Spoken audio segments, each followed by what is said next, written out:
கர்த்தருக்குள் எப்பொழுதும் சந்தோஷமாயிருங்கள், சந்தோஷமாயிருங்கள் என்று மறுபடியும் சொல்லுகிறேன்.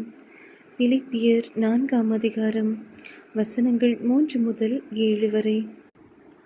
அன்றியும் என் உத்தம கூட்டாளியே, அவர்களுக்கு உதவியாயிருக்கும்படி உன்னையும் வேண்டிக் கொள்ளுகிறேன். அவர்கள் கிளேமந்தோடும் மற்ற என் உடன் வேலையாட்களோடும் கூட சுவிசேஷ விஷயத்தில் என்னோடே கூட மிகவும் பிரயாசப்பட்டார்கள். அவர்களுடைய நாமங்கள் ஜீவ புஸ்தகத்தில் இருக்கிறது. கர்த்தருக்குள் எப்பொழுதும் சந்தோஷமாயிருங்கள், சந்தோஷமாயிருங்கள் என்று மறுபடியும் சொல்லுகிறேன். உங்கள் சாந்த குணம் எல்லா மனுஷருக்கும் தெரிந்திருப்பதாக. கர்த்தர் சமீபமாயிருக்கிறார்.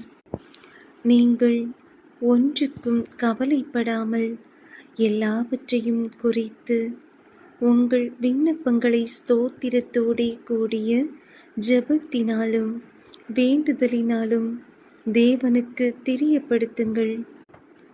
அப்பொழுது எல்லா புத்திக்கும் மேலான தெய்வ சமாதானம் உங்கள் இருதயங்களையும் உங்கள் சிந்தைகளையும் கிறிஸ்து இயேசுவுக்குள்ளாக காத்துக்கொள்ளும்.